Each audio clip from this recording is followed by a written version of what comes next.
Ouais, donc bonjour à tous. Je vous présente en fait donc le webinaire sur le radon, le risque radon et les effets sur la santé. Merci d'être présent sur cette session.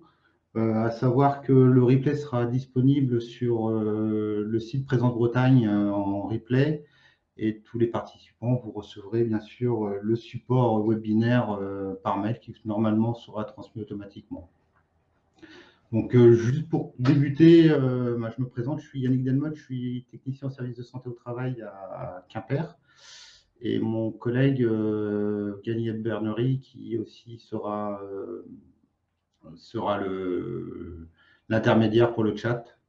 Donc, s'il y a des questions, au fur et à mesure, on essaie d'y répondre, ou préférez plutôt de les réserver vos questions sur la fin, on restera disponible pour y répondre. Donc, je vais débuter simplement sur la présentation de Présence Bretagne, de ces rencontres santé-travail 2021 qui sont organisées partout en France par les services de santé au travail interentreprises. Elles sont l'occasion de présenter la prévention en action sur l'ensemble des actions menées au quotidien par nous-mêmes, les professionnels de santé au travail. Donc, c'est une association non lucrative qui représente tous les services de santé au travail à travers la France. Donc, c'est 240 services de santé au travail, ou 210 hors bâtiments et travaux publics, et couvre l'ensemble du territoire national en employant 17 000 collaborateurs, dont 4 500 médecins. Voilà, donc pour Présence Bretagne, en fait, c'est l'ensemble, vous le voyez sur le diapo, l'ensemble des services de santé au travail bretons. Pour notre part, nous sommes sur la région de Quimper, mon collègue et moi, et on est pour la Bretagne, les services de santé au travail bretons, via Présence Bretagne, suivent plus de 741 000 salariés et 70 000 entreprises adhérentes. C'est 843 professionnels, dont 218 médecins du travail. Donc pour débuter, le risque radon, la prévention en entreprise, l'idée de ce webinaire, c'est de vous présenter un peu le radon et les effets sur la santé. C'est surtout comment évaluer le risque et les moyens de lutte contre le radon. Donc, le webinaire se déroulera sur 5 plans principaux. On explique déjà les origines, les propriétés, les effets sur la santé sur le radon. On abordera aussi le cadre réglementaire et on expliquera un petit peu les modalités de mise en œuvre. De ce cadre réglementaire découle comment on évalue le risque radon. Je pense que c'est les questions que vous posez principalement. Et aussi comment on peut lutter contre le radon et ses méfaits sur la santé. Et enfin, je vous présenterai aussi les subventions TPE régionales qui sont mises en place par la CARSAT, Auvergne, Bretagne et Centre-Ouest. Vous comprendrez pourquoi ces régions sont prioritaires dans l'aide TPE régionale radon. Alors, le radon, qu'est-ce que c'est? Le radon, c'est un gaz radioactif incolore, inodore. Il provient de la désintégration radioactive du radium qui dérive de la désintégration radioactive de l'uranium. Celui-ci se trouve en faible quantité mais variable dans tous les sols ou les roches, ainsi que dans de nombreux matériaux de construction. Donc, il a quelques propriétés. Les propriétés physico-chimiques du radon sont, c'est un gaz inerte chimiquement.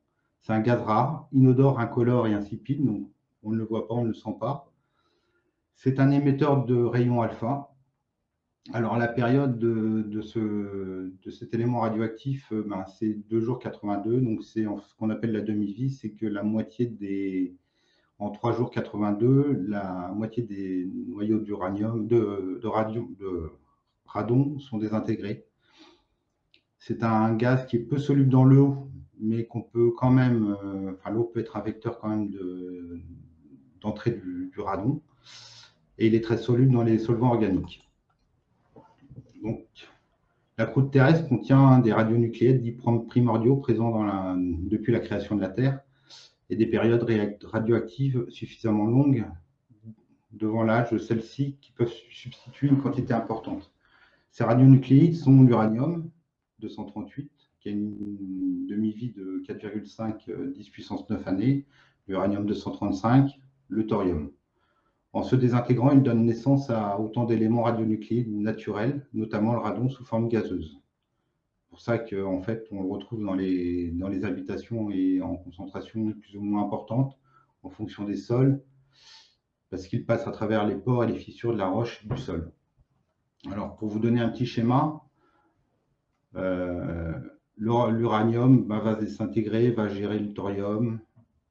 Ensuite, on revient sur l'uranium, le thorium, le radium. Et quand le radium se désintègre, cela donne le radon. Et le radon est un gaz, donc du coup, il va y avoir des émanations gazeuses qui vont rentrer dans l'atmosphère terrestre et dans les habitations. Et celui-ci, en se désintégrant, va générer du polonium, donc avec un rayon alpha. Le polonium lui-même va se désintégrer en recréant un rayon alpha, et ça sur une phase assez courte d'environ 1 heure. Donc on arrive sur 1, 2, 3, 4, 5, 6 désintégrations. Et ces gaz vont être respirés et du coup contaminer les personnes qui peuvent être exposées à ce gaz. Donc, il est aussi présent dans l'atmosphère, mais aussi peut provenir du dégazage naturel de l'eau. C'est-à-dire que l'eau sous pression va pouvoir contenir du radon, et quand l'eau va revenir à la surface, va aussi pouvoir relarguer le radon, sachant qu'il n'est pas forcément soluble, mais ça va être un vecteur, l'eau va être un vecteur d'amener du radon. Alors, l'IRSN a mis en place une cartographie du potentiel radon par commune, qu'on retrouve sur le site de l'IRSN. Donc, vous avez le lien en dessous, que vous pourrez reconsulter évidemment avec le PowerPoint que nous allons vous transmettre. Donc concrètement, le potentiel radon, donc là à l'image de la France, vous voyez les taches oranges sur la carte, c'est les communes où le potentiel radon est le plus important, sachant que les jaunes, c'est là où il est le moins important. Donc on le retrouve principalement sur la région bretonne, les Pays de Loire, le centre de la France, le Massif central, la Corse, les Pyrénées et les Alpes, ainsi que sur la partie Alsace. C'est pour ça que la CARSAT met en place des aides régionales sur ces régions qui sont principalement impactées par le radon. Donc voilà, nous on est un service de santé en Bretagne, donc on s'attache, je vous présente un petit peu l'idée de la recherche. Quand vous ferez des recherches sur l'IRSN pour le potentiel radon de votre commune, vous avez juste à taper le nom de votre commune et vous aurez directement le potentiel radon de votre commune. Sachant qu'en jaune, c'est un potentiel radon faible. En zone 2, le hachuré orange, j'espère que vous le voyez bien, est un potentiel faible, mais avec des facteurs géologiques particuliers pouvant faciliter le transfert du radon vers les bâtiments. Et en zone 3, on est sur un potentiel radon élevé.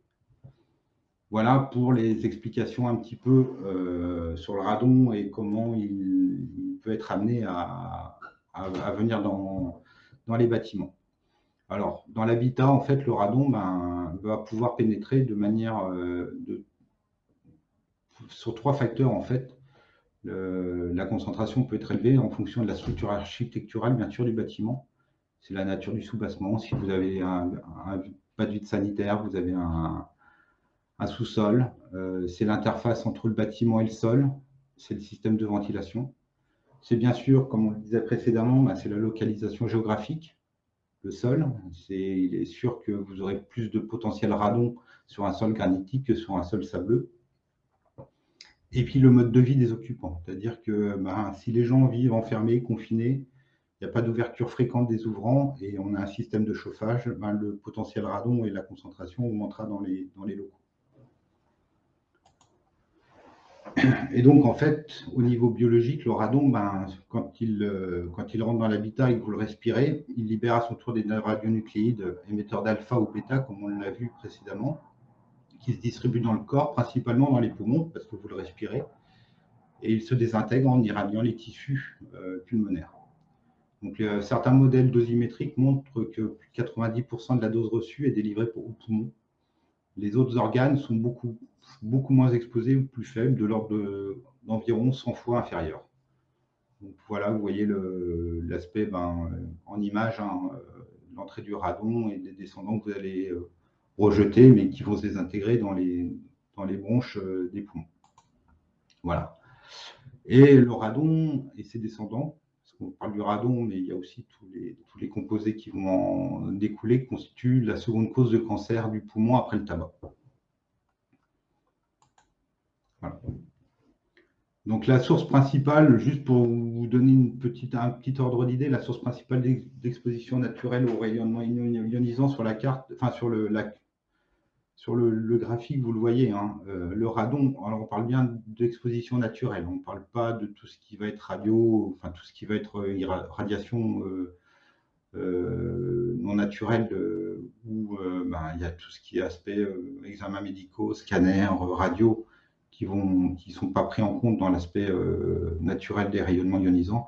Le radon représente quasiment 50% de l'exposition des Français à des rayonnements ionisants. Sachant que vous avez l'alimentation, le tabac, les rayons cosmiques, qui sont aussi émetteurs d'alpha et bêta, et puis l'activité tellurique de la Terre. Donc le risque de contamination interne par des particules radioactives, c'est l'aspect principal. Et le radon est considéré comme un cancérogène pulmonaire depuis 1987 par le CIRC, en groupe 1, et le deuxième après le tabac. Et ça représente en France 3000 décès par an, 3000 décès par an sont attribués au radon en France. Et la majorité, c'est un risque de majoration, effectivement, quand vous êtes fumeur et que vous êtes exposé au radon, il y a une majoration du risque de cancer bronchopulmonaire. Et en termes de maladies professionnelles, le radon il y a un lien possible avec le tableau des maladies professionnelles du régime général du tableau numéro 6.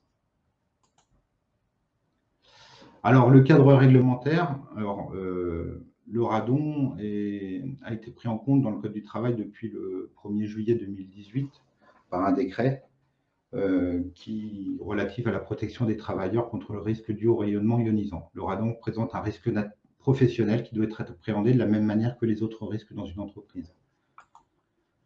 Et donc, tout employeur est dans l'obligation de procéder à une évaluation du risque radon dans le milieu de travail. On parle bien d'évaluation, au moins sur les locaux en sous-sol et en rez-de-chaussée des bâtiments, et sur certains lieux de travail qui sont spécifiques, comme tout ce qui travaille en souterrain, cavités, carrières, les mines, les grottes, les caves agricoles, et les ouvrages enterrés, barrages, égouts et tunnels.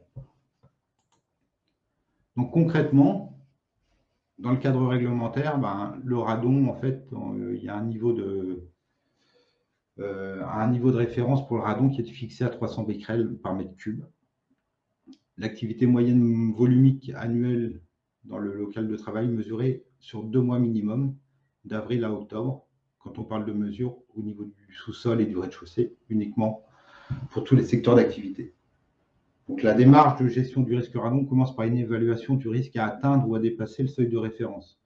C'est-à-dire que la démarche va dépendre de la situation géographique de votre entreprise et effectivement de ce qu'on va développer par la suite, de tout ce qui pourrait être des facteurs aggravants dans le bâtiment qui pourraient faire augmenter la concentration du radon. Et bien sûr, cette évaluation doit être intégrée à votre document unique d'évaluation des risques professionnels, au même titre que les autres risques. Bon, juste une petite aparté sur le lieu de travail spécifique. L'arrêté est paru le 30 juin 2021, donc quasiment 3 ans après la modification du Code du travail pour le radon pour les entreprises, les entreprises classiques, hein, donc, qui intègrent donc le lieu de travail spécifique, ces caves, les mines, les souterrains et les grottes. Voilà. Donc, on va parler, quand on parle d'évaluation, effectivement, on peut se poser la question comment on évalue si on ne fait pas de mesure. Alors, le Code du travail n'explique pas qu'il faille faire des mesures automatiquement. Alors, il y a quand même des recommandations, hein. Il est recommandé en zone 1 s'il y a des éléments documentaires. C'est-à-dire que si vous avez une entreprise où il y a eu du stockage d'uranium ou des activités voilà, en fonction des éléments documentaires, si votre entreprise est située dans une commune de zone 1, effectivement, il faut aller chercher des éléments documentaires pour se dire s'il faut faire ou pas de mesures. En zone 2, effectivement, bah, il est recommandé de faire des mesures, des mesurages, et vivement recommandé en zone 3. Alors, on va parler des mesures qui ne sont pas forcément très complexes à mettre en œuvre, mais qui peuvent permettre de faire une évaluation au plus près et beaucoup plus simple que de faire une simple évaluation. Donc, pour effectivement la recherche documentaire, ben, il faut identifier le potentiel radon de la commune associée via la carte que je vous ai présentée tout à l'heure, savoir si votre commune est en zone 1, 2 ou 3. Après, ben, il faut effectivement se référer à l'arrêté qui a modifié le Code du travail du 27 juin 2018. Donc, la carte, effectivement, ou l'application radon et radioactivité par rapport à votre commune, ou même l'implantation sur les grandes communes, l'implantation de votre entreprise sur certaines zones. Il y a aussi le portail GéoRisque qui va donner des informations un peu plus précises sur le potentiel radon. La base de données Mimosa qui recense toutes les carrières d'uranium en France. Cette carte, alors sachant que voilà, en Bretagne, il y a eu quelques carrières d'uranium, donc on peut savoir où elles étaient, si elles sont encore en exploitation ou pas. Alors il y a aussi l'historique du bâtiment et du terrain. Effectivement, si votre bâtiment est construit à même une veine de granit ou de roche volcanique, ben, il y a un fort risque. Les informations sur les bâtiments aux alentours. Est-ce que vous avez des entreprises qui ont déjà fait des mesures et qui ne sont pas bonnes ou qui sont bonnes? Ça, c'est des choses peut-être difficiles à obtenir, mais bon, si vous avez des relations dans des entreprises voisines, ils pourront peut-être vous donner les informations. Il y a aussi les caractéristiques du bâti, tout ce qui est label, certification, avec les solutions qui permettent de dire que voilà, on a un vide sanitaire et qu'il est ventilé et on a très peu risque d'avoir du radon parce qu'on a un vide sanitaire sous nos locaux. Et puis, vous pouvez aussi vous appuyer sur le résultat des mesurages déjà réalisés dans les ERP. Sachant que pour tout ce qui est établissement recevant du public, et notamment des enfants ou des locaux à sommeil pour les enfants, les mesures de radon sont obligatoires. Alors, ce n'est pas forcément évident non plus auprès des municipalités d'avoir les informations sur les écoles primaires parce qu'ils ont beaucoup de mal, parce qu'en général, s'ils ont fait des mesures, elles ne sont pas forcément bonnes et ils n'ont pas envie forcément de les diffuser. Mais voilà. Alors, le mesurage, il y a 3 types de mesures. Enfin, il y a 3 types de mesures pour le radon qu'on peut faire. Vous avez les mesures d'appareils de mesure instantanée qui vont donner une mesure ponctuelle. Ça va être les carrés rouges. Donc, vous faites une mesure et vous allez avoir une donnée à un moment T où on a une donnée, voilà, on est à 300, là on est à 200 becquerels. Là, on est quasiment à 300 becquerels. Là, on est à 350 becquerels, mais ce n'est pas une donnée moyenne. Vous avez la mesure en continu qui va vous donner un graphique et qui va peut-être permettre de faire une intégration et d'avoir la moyenne sur un temps donné. Mais les appareils de mesure ne permettront pas d'avoir une mesure sur 2 mois. C'est plutôt une mesure dans un deuxième cadre pour aller rechercher les sources d'entrée du radon dans un bâtiment. Donc la mesure intégrée, en fait, c'est vraiment la seule mesure qui est valable, qui peut se faire sur une longue durée via ce qu'on appelle des petits dosimètres qui vont mesurer l'activité volumique du radon pendant une période considérée, donc minimum 2 mois. Donc la mesure intégrée sur 2 mois, alors on dit 2 mois en hiver et en situation normale de travail, c'est-à-dire que vous n'allez pas les faire si vos locaux sont fermés à Noël, l'activité n'est pas normale, donc il vaut mieux éviter de le faire sur une période où les bâtiments sont fermés. On le fait en hiver parce qu'en fait, en hiver, on est plus confiné, on ouvre moins les fenêtres. On a un système de chauffage qui va être, on va le voir aussi par la suite, un système qui peut aggraver la montée de concentration dans les locaux. Donc, c'est des petits détecteurs solides de traces nucléaires. Hein. C'est des systèmes passifs. C'est de l'ordre de prix de 10 à 15 euros hors taxe, avec le résultat compris, bien sûr. Donc là, je vous mets en quelques noms de fournisseurs, un Pearl, de Zira, de Radionova ou Algad, qui ont une accréditation COFRAC pour faire les analyses, vous fournir le matériel et faire les analyses. Bien sûr, ils sont référencés sous une norme ISO. Alors, ces mesurages, vous pouvez le faire soit vous-même, soit via un organisme agréé. On en reparlera des organismes agréés. Je vous donnerai le site internet de l'ASN où en fait il peut vous fournir, si vous ne souhaitez pas le faire vous-même, faire intervenir un organisme agréé pour pouvoir faire ces mesurages. Et les détecteurs, ben, si vous souhaitez le faire en auto-mesurage par vous-même, ben, ils doivent être placés entre 1 mètre et 2 mètres du sol, en laissant un espace libre autour d'eux, éloignés de toute source de chaleur ou de zone de passage, d'une bouche de ventilation, parce que ça fausserait un peu les résultats, ou d'une fenêtre, et puis éviter ben, tout ce qui est aspersion d'eau. Ils doivent être fixés, évidemment, parce que si on le pose sur une table, il va être bougé et on n'aura pas forcément une donnée représentative de l'exposition. Voilà.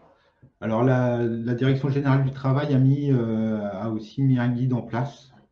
Donc là, c'est les petits conseils pour faire un plan de mesurage par vous-même par rapport à vos locaux. Voilà, si vous avez des locaux qui sont inférieurs à 200 mètres carrés avec plusieurs locaux de travail, ben, il faut en mettre au moins 2 de manière un peu homogène. Et ce que je vous conseille effectivement, c'est de les mettre sur des locaux de travail, pas dans le placard à balai ou dans un local de stockage où les gens ne sont pas constamment présents.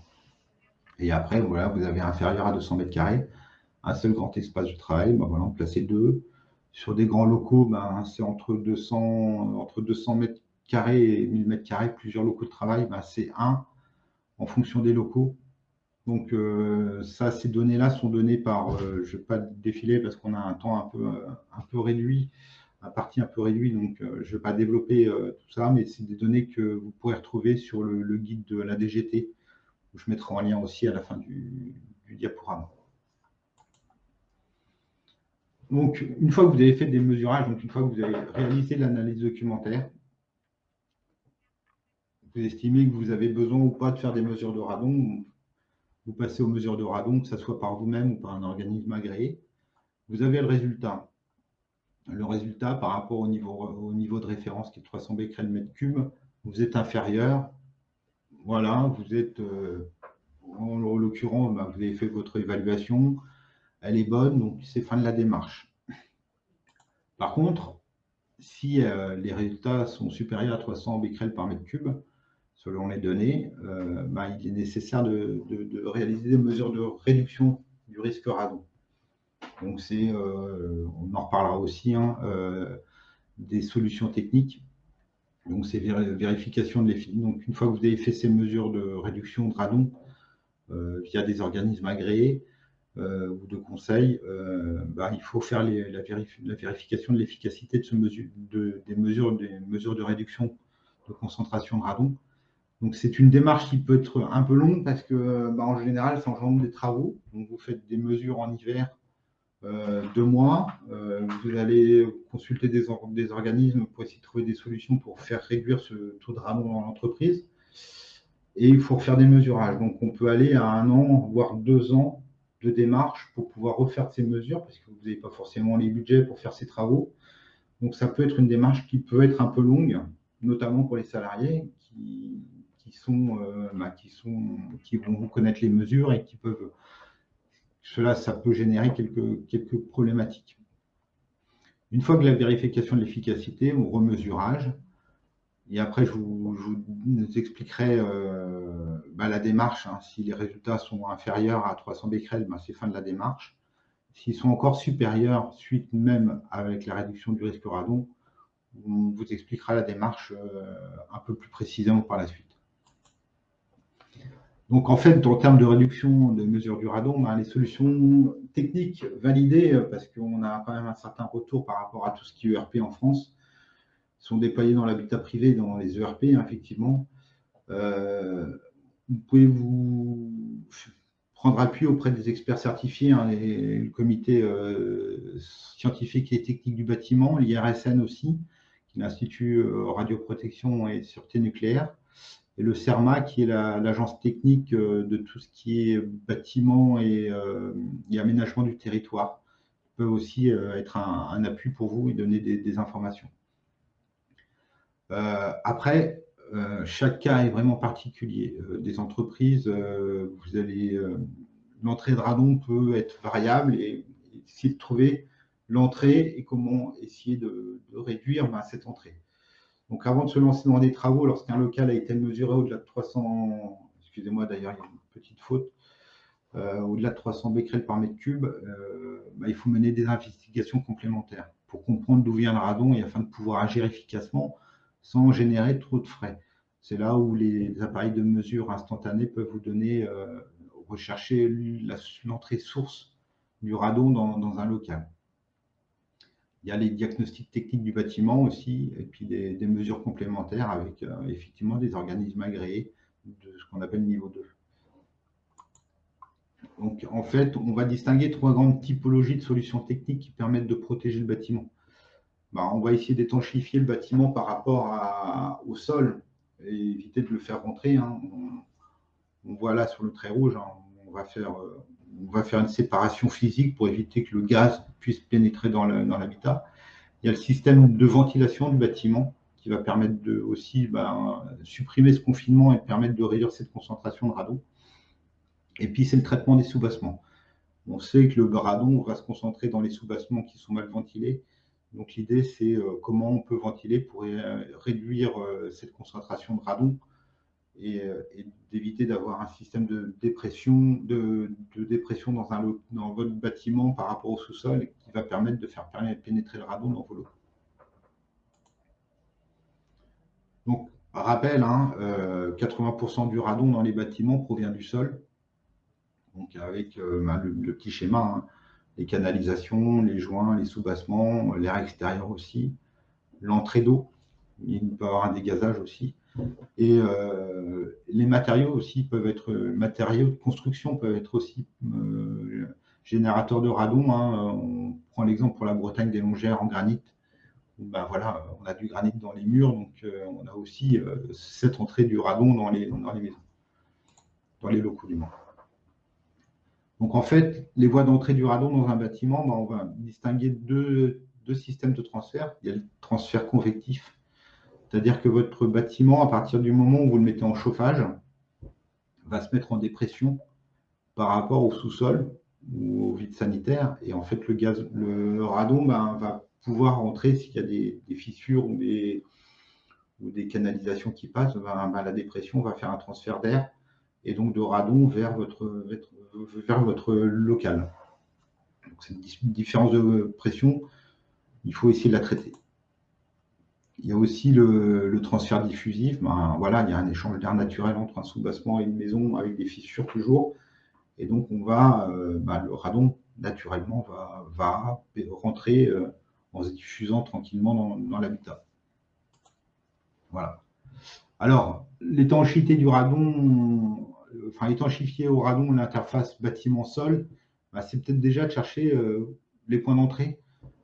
Voilà, là, je 3 petites photos d'exemples où vous avez un siphon, où vous avez une gaine technique, vous avez des canalisations qui passent avec des trous. C'est des vecteurs privilégiés pour le radon pour pénétrer dans les locaux. Après, il y a la création d'une dalle béton qui va étanchifier en fait, finalement l'intégralement et en ventilant le sous-sol.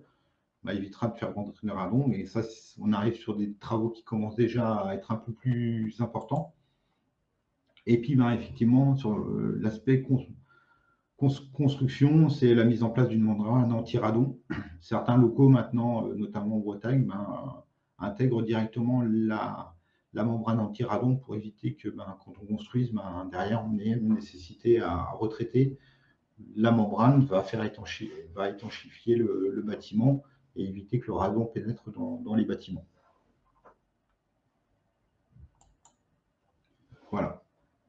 Le deuxième axe, c'est la ventilation du bâtiment. Alors, c'est pour expliquer un petit peu aussi, on va ventiler, ça ne pose pas de souci. La ventilation peut générer des problématiques ou aggraver certaines situations. Alors, on va parler de la ventilation naturelle. Ça permet de réduire la concentration en radon, on renouvelle l'air, mais au final, ça ne permet pas de bloquer non plus l'entrée du radon dans le bâtiment. L'efficacité donc dépend aussi du climat. Alors en Bretagne, du vent, on en a, donc quand on ouvre les fenêtres, effectivement, on a un renouvellement d'air, mais c'est aussi le comportement des habitants, des occupants.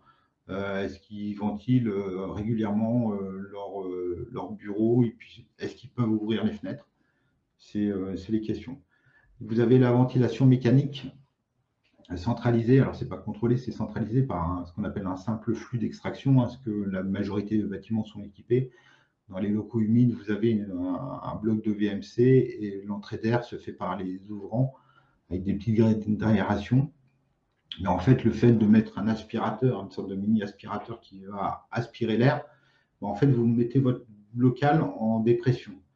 Et le fait de le mettre en dépression, l'air, enfin, le radon qui est en sous-sol, le transfert du radon en sous-sol va être favorisé parce que vous allez avoir un tirage qui va faire que le radon va remonter dans les locaux. Alors, vous avez la double flux équilibré.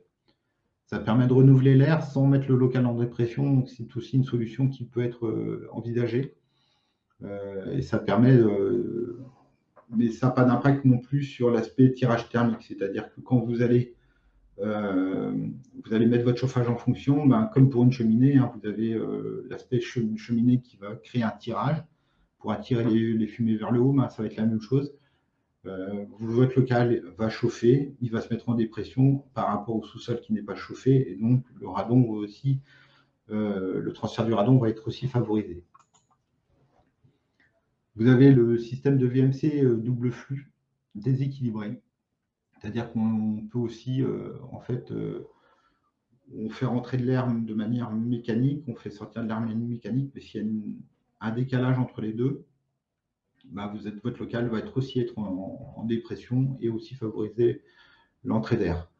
Alors la solution peut-être la plus adéquate, c'est la solution simple flux par insufflation, c'est-à-dire qu'au lieu d'aspirer l'air, vous le faites rentrer. Donc vous mettez votre local en surpression, quelque part par rapport au sous-sol, et là le radon ne pourra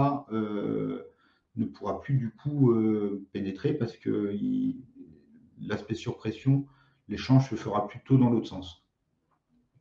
Et la problématique, c'est qu'en fonction des systèmes d'appareils de combustion raccordés ou dans les logements, ça peut poser des problématiques. Mais ça, c'est des solutions que les entreprises agréées pourront vous donner dans l'accompagnement de travaux.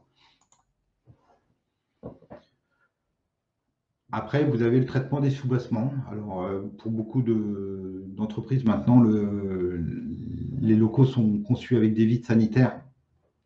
L'idée, c'est de ventiler ce vide sanitaire pour éviter que la concentration en radon soit trop importante dans ces vides sanitaires. Donc, c'est effectivement la possibilité aussi de créer une extraction mécanique. J'ai le cas dans une entreprise où, en fait, il y a un souterrain. L'idée, c'est de mettre une extraction mécanique pour purger vers l'extérieur cette concentration, mettre le sous-bassement finalement en dépression par rapport à votre local. Ça fait sortir le radon et ça évite que le radon résiduel dans le sous-bassement repasse aussi dans le local. Et puis après, il y a les systèmes de dépressurisation des sols, c'est-à-dire que vous avez un système de drain. Et en fait, vous avez une pression positive, enfin, votre local est un peu légèrement en dépression par rapport au sous-sol. Donc le radon, on voit les petites flèches bleues, va rentrer, va pénétrer. Alors que si vous créez un système vous créez une dépression plus importante dans le sous-sol, c'est plutôt l'inverse. On voit le schéma où c'est les gaz, enfin l'atmosphère intérieure qui va plutôt descendre dans les sous-bassements que l'inverse. Donc ça, c'est des solutions aussi qui peuvent être coûteuses si vous n'avez pas de vide sanitaire ou autre. Voilà.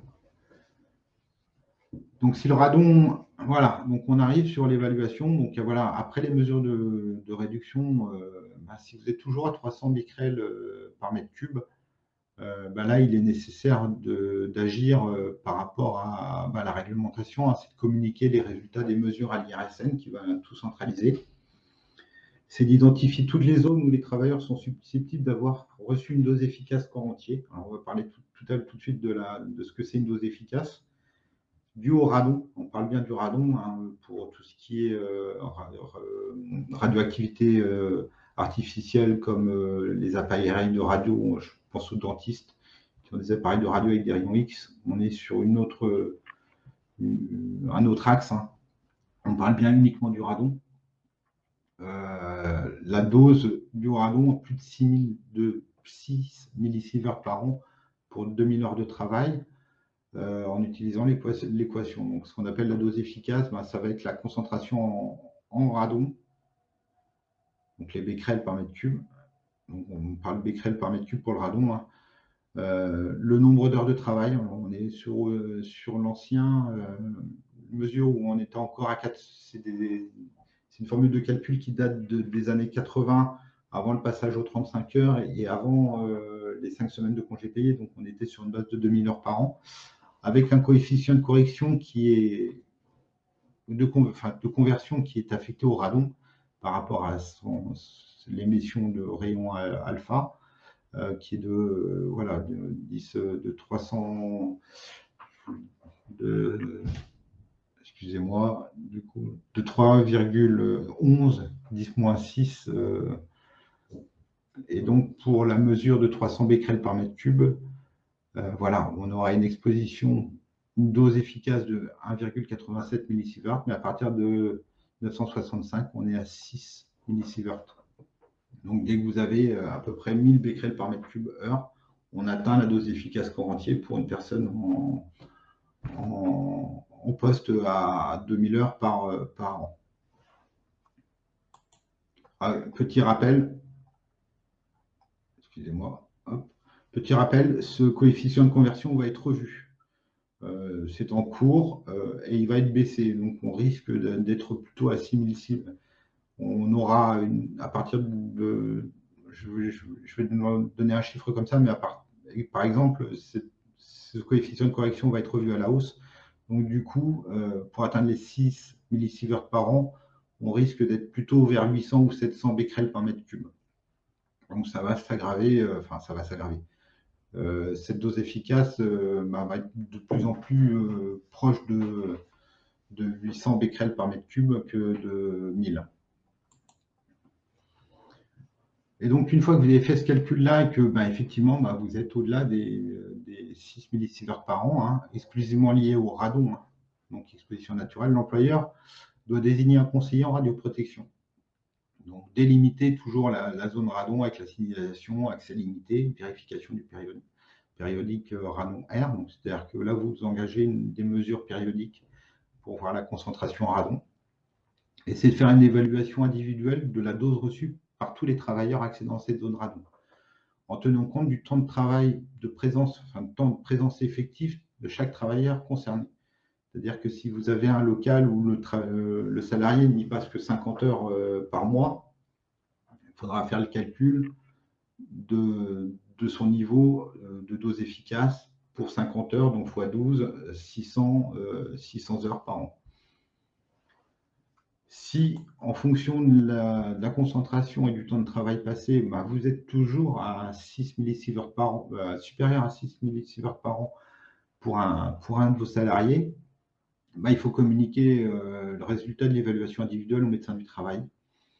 C'est de le mettre, effectivement, de le placer en suivi individuel renforcé, hein, ce qu'on appelle le CIR. Et c'est de mettre en place une surveillance dosimétrique individuelle. Dosimètre passif radon, comme vous voyez pour le personnel soignant en radiologie, par exemple. Et mettre en place une information adaptée des travailleurs accédant à ces zones. C'est-à-dire que voilà, éviter, c'est les informer qu'il y a effectivement, ils vont être mis en place, ils vont être suivis, ils vont avoir un suivi individuel par rapport à une dosimétrie annuelle qui va être faite et qui va être suivie par l'IRSN. Voilà. Voilà. Alors, dans ce cadre-là, la CARSAT a mis en place depuis début de cette année une aide pour toutes les entreprises de moins de 50 salariés en Auvergne, en Bretagne, dans le centre-ouest, pour vous accompagner dans la démarche de prévention face au risque radon. Donc, il y a plusieurs aides. Ils peuvent vous aider dans le financement de l'évaluation du risque. Si vous voulez faire intervenir un organisme agréé pour faire des mesures dans vos locaux, ils peuvent prendre en charge effectivement 70% du coût des mesures. Après, vous avez l'expertise radon, c'est-à-dire que c'est là où vous en aurez peut-être le plus besoin, c'est identifier les zones d'entrée pour essayer de cibler au mieux et au moins cher finalement solutions techniques pour réduire cette concentration rado dans les locaux.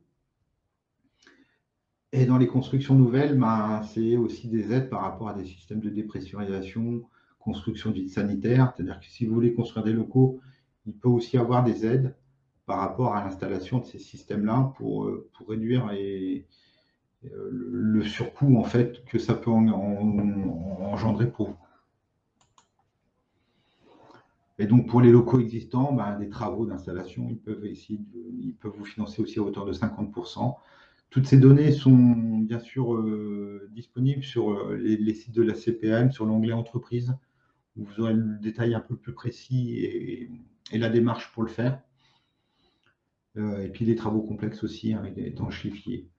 Et il y a aussi un forfait qui est très intéressant, c'est le dispositif de surveillance. C'est-à-dire que vous intervenez dans une entreprise, vous n'avez pas forcément les compétences ou le temps de suivre ces travaux pour voir l'efficacité. Et ils peuvent aussi débloquer un petit forfait de 500 € pour faire suivre les travaux. Voilà. À titre, voilà, si vous voulez aller un peu plus loin dans la démarche, sachez que l'INRS, l'Institut national de recherche et de sécurité, a mis des fiches techniques en place sur le radon en milieu de travail. Il y a l'IRSN, donc on en parlait tout à l'heure sur les cartes. Il y a aussi un document assez complet sur le radon. Vous avez le site du ministère du Travail, donc la DGT, qui a fait un guide pratique que je vous ai présenté tout à l'heure pour les plans de mesurage si vous voulez le faire par vous-même, l'automesurage. Et l'ASN aussi, qui est l'Agence de sûreté nucléaire, c'est-à-dire c'est là où vous allez retrouver toute la liste des organismes agréés de votre région qui seront capables de faire les mesures ou de vous accompagner dans des démarches de travaux, de recherche de solutions pour améliorer. À titre privé aussi pour vous, si vous souhaitez estimer votre exposition annuelle, il y a le site irsn.fr qui pourra donner par rapport à votre commune votre niveau estimé d'exposition annuelle aux rayonnements radioactifs. Je vous remercie beaucoup de votre attention. J'ai été dans les temps, on m'avait imparti 45 minutes, donc je ne suis pas trop mal. Maintenant, il reste 17 minutes. Si vous avez des questions, je vais suivre le chat et on essaiera d'y répondre.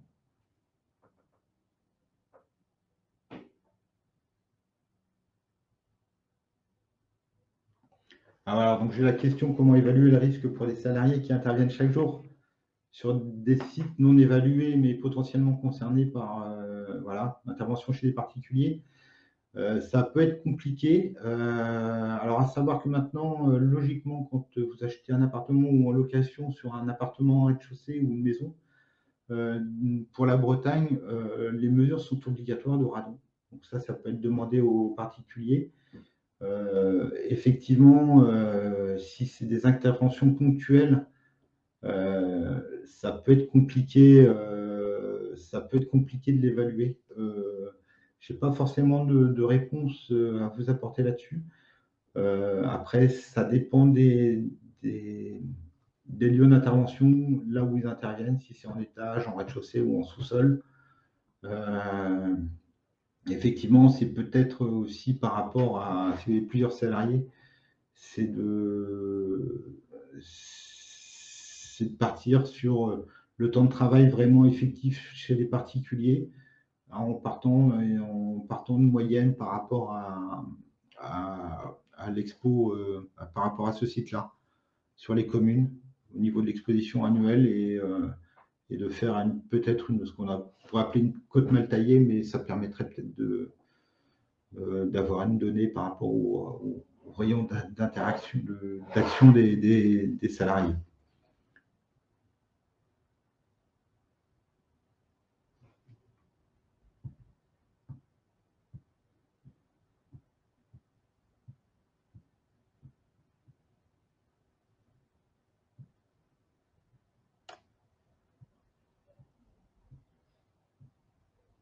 Donc, je ne sais pas, peut-être d'autres questions, un point que vous souhaitez qu'on aborde un peu plus précisément?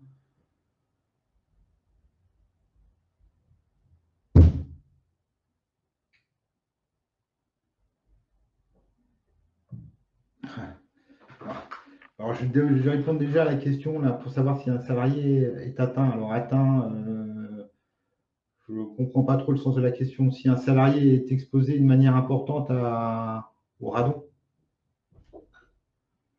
et il demande de manger du poisson parce que, comme le poisson est aussi vecteur de métaux lourds, ils peuvent être effectivement, et puis qu'on a quand même lancé un petit peu de déchets nucléaires dans les mers, on peut se retrouver avec des poissons qui sont un peu irradiés. Je pense que c'est dans ce sens-là que la question est posée.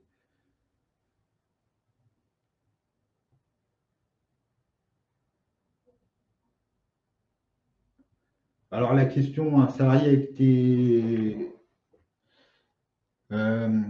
la question pour les salariés contaminés au radon, alors ils ne sont pas contaminés, enfin ils sont exposés, donc ils peuvent en respirer. C'est là où la mesure est importante, c'est-à-dire que quand vous avez un salarié dans un bureau 152 heures, 160 heures par mois, une fois que vous avez fait la mesure de son local, bah, vous pourrez faire son exposition de par son activité professionnelle.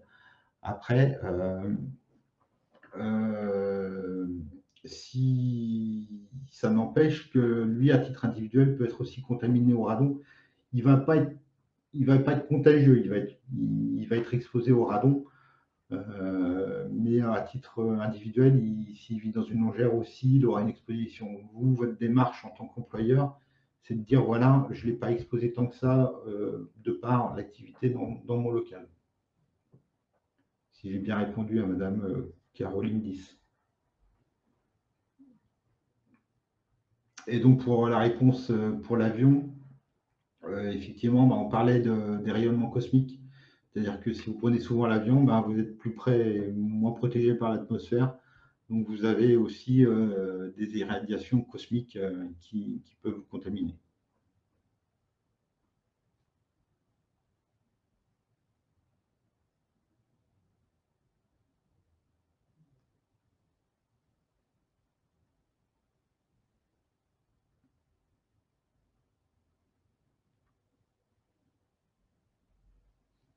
Donc si vous avez d'autres questions, n'hésitez pas.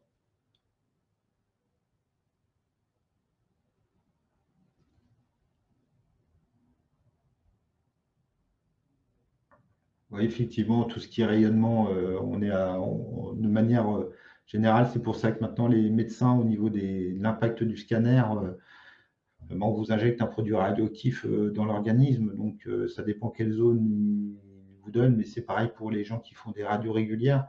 C'est pour ça que pour, pour les radios, alors on nous demande souvent, les médecins prescriveraient avant des radios pulmonaires tous les 2 ans ou 3 ans, on ne l'a plus. C'est que vous constaterez que les médecins font appel moins en moins s'il n'y a pas nécessité à faire des radios régulières.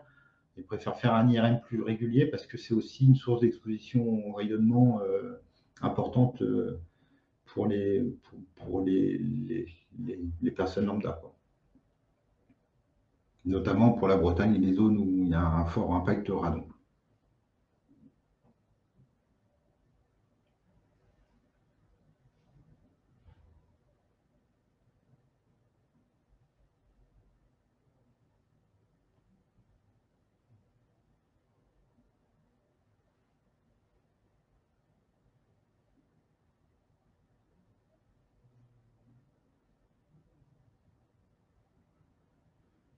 Alors les dosimètres, on me demande pour les dosimètres, alors à titre, après moi je ne vais pas faire de placement de produits.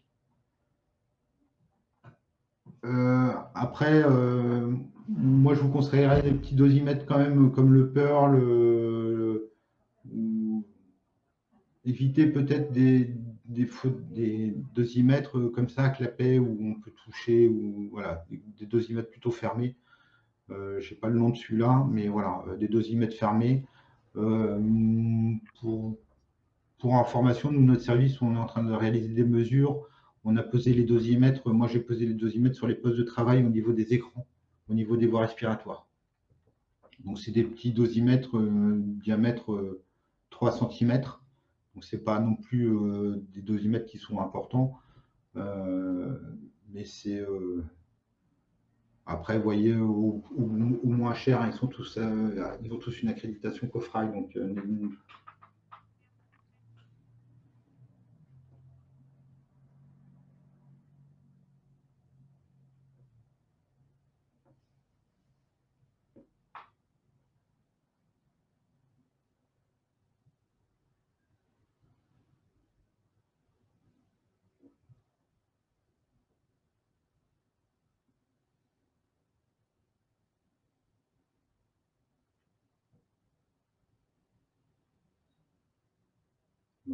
donc s'il n'y a plus de questions, bah, je vous remercie beaucoup de votre attention.